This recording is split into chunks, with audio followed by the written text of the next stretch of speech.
Fala galera, você sabe como estudar humanidades? Você sabe mesmo fazer isso? Porque eu aposto que você ainda é aquele cara que acredita que é só abrir o livro, marcar uma coisa ou outra, ficar olhando um mapa, escrever qualquer coisa e tá tudo certo. Se você continua acreditando nisso, você tá errado, cara. Você tem que rever o seu conceito. Eu sou o professor Macedo, sou professor de História aqui do curso de Humanidades e Linguagens. Meu nome é Nilson, sou professor de Geografia e já gostaria de falar, nas últimas provas do vestibular, a coisa mudou e já tem um bom tempo. Então, quando você pega a prova de São Paulo, você pega a prova das faculdades particulares, você pega a prova da Universidade de Brasília e a própria prova do Enem, ela já trabalha com essa ideia diferenciada. Esse negócio de estudar história pura, geografia pura, filosofia pura, sociologia pura, sem integrar, sem ser multidisciplinar, tá por fora. Você vai estar muito atrás dos seus concorrentes. É verdade, minha gente. Se você continuar com essa história, você vai ficar desatualizado. Porque a questão aqui é você perceber o seguinte, a forma como a pergunta vai ser feita é uma forma diferente. A banca vai perguntar para você de maneira integrada. Ela vai partir do princípio que você entende o assunto principal, mas que você é capaz de fazer as relações. E é em cima dessa pergunta que você tem que responder. Porque se você colocar só informação de história ou só informação de geografia, você não atende à totalidade da questão. Eu sei que pode parecer um pouco estranho eu ficar falando assim, mas vou te dar um exemplo. Um exemplo lá da história. Veja, na prova do Enem, um dos assuntos que mais cai é segundo reinado.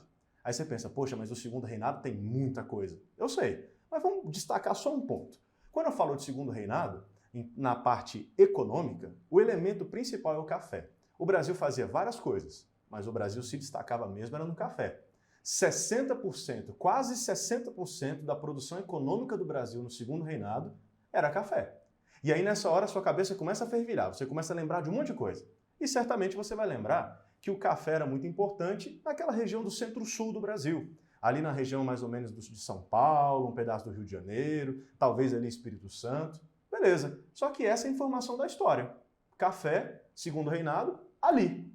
Mas a questão é, por que era ali e não era no Amazonas? Por que era ali e não era no Rio Grande do Sul, não era no Nordeste? Por que era ali?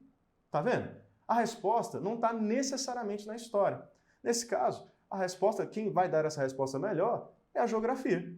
E aí por isso que a gente busca trabalhar esses assuntos de forma contextualizada, que é como cai na prova, como é feita a pergunta para você e o que se espera de resposta. A geografia ela trabalha também com esse momento. Ah, por quê? Porque a história foi sendo construída no Brasil e a geografia não pode ficar fora. A geografia não é mais só aquela geografia física pura. Tem que ser usada a par da geografia pura, a par da geografia humana, a par da geografia econômica, para integrar com esse período segundo período monárquico. Quando você pega esse momento histórico, você fala de dois grandes espaços geográficos, o Vale do Paraíba e a região do Oeste Paulista, que muitas vezes passa a informação que eles são espaços estanques, mas isso está errado. Por quê? Porque não foi contextualizado. A ideia é que a região do Mar de Morro, ou os mares de morro do litoral brasileiro, que é onde tinha grande parte da Mata Atlântica, que foi retirada em larga escala durante o ciclo do café, aí já entra a geografia com biologia e impactos ambientais, foi para a constituição de grandes lavouras. E aí, à medida que essa lavoura foi expandido para o interior, nós chegamos num novo espaço geográfico, que é o Oeste Paulista.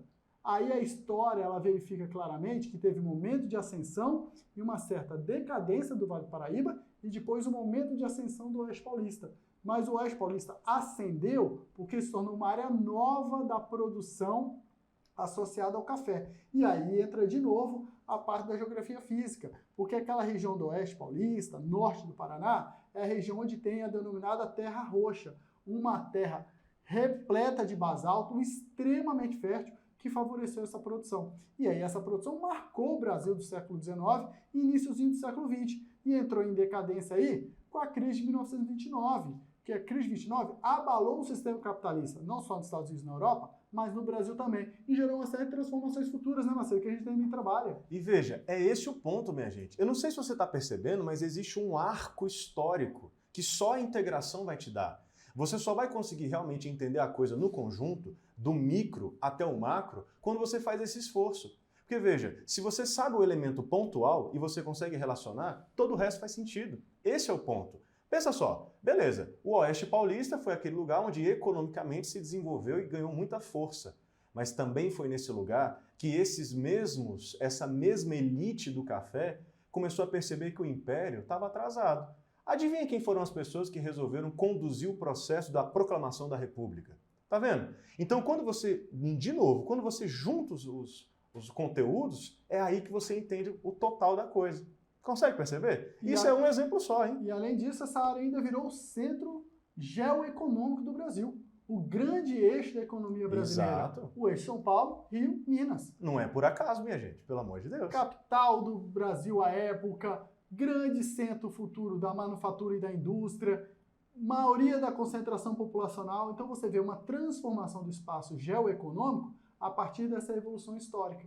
Tá vendo, minha gente? O segredo é esse, você pensar. E veja, eu te dei um exemplo histórico, mas eu acho que se a gente trocar a chave e pensar só na geografia, também tem exemplo bom. Podemos trabalhar aí com a ideia da cartografia. A cartografia é um elemento que cai em geografia em grande escala, na prova do Enem, mas também cai em matemática. Matemática gosta muito de trabalhar essa parte da cartografia com escalas. Então cai até mais escala na prova de matemática do que na prova de geografia. E o que cai muito de cartografia? Cai tipologias das projeções, estrutura das projeções, aspectos da evolução tecnológica, competência 4, desenvolvimento de satélites, drones, cabos de fibra ótica, tudo isso tem a ver diretamente com a produção de mapas, e mapas cada vez mais sofisticados. Mas quando a gente analisa de forma simplória apenas a geografia, a gente às vezes fica parado nesse conteúdo. Só no elemento técnico. Só no elemento técnico. E aí falta aquela verificação de você compreender uma projeção de Mercator, que é uma projeção eurocêntrica, né, Macedo? Exato. E veja, essa palavra, eurocêntrica, isso já aponta para você que na produção dos mapas, na produção cartográfica, existe uma série de conceitos que estão por trás. Conceitos, muitos desses conceitos, que são conceitos de natureza filosófica. Muitos desses pensamentos conduzem a esse ponto. E a prova do Enem também já trouxe essa questão. Porque veja, por que o norte está em cima e o sul está embaixo? Veja, isso é uma concessão. Isso é um acordo que foi feito. Mas veja, esse acordo ele também tem uma natureza política, ele também tem uma natureza filosófica. Da mesma forma que os mapas mais antigos, aqueles lá da antiguidade, eles são daquele jeito porque há uma consideração filosófica. Aí você pensa, uai, professor, você está querendo me dizer que em cartografia tem uma relação com filosofia? Tem, gente. E é isso que você tem que procurar fazer, para você não ficar fechado, né? Até na evolução da técnica, né? Quando você pensa as primeiras grandes técnicas de verificação cartográfica, você tem que voltar ali no grande movimento cultural que tinha na Grécia. Exatamente. E ao longo da história, as mudanças técnicas mudam a forma como os mapas são feitos, conforme o pensamento vai mudando. Então, logo de cara, você está relacionando história, geografia, a técnica cartográfica com o pensamento filosófico. Você fala, caramba, olha o tanto de coisa que eu sei responder. Já imaginou uma questão aberta cobrando isso de você? E como que você vai entender as grandes navegações, como você vai entender a chegada no novíssimo mundo, por exemplo, lá na região da Austrália,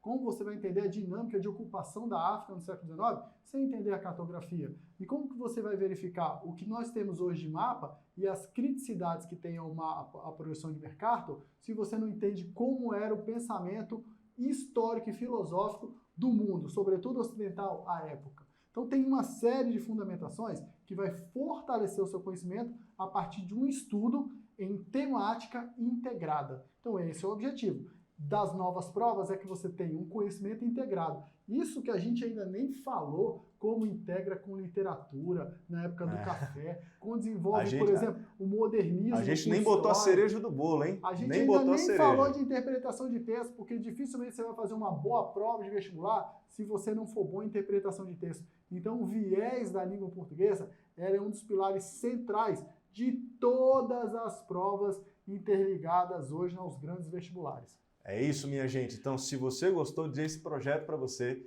se você está interessado nisso, ó, se inscreve aqui embaixo, segue a gente e vai acompanhando aí que a gente se vê na próxima.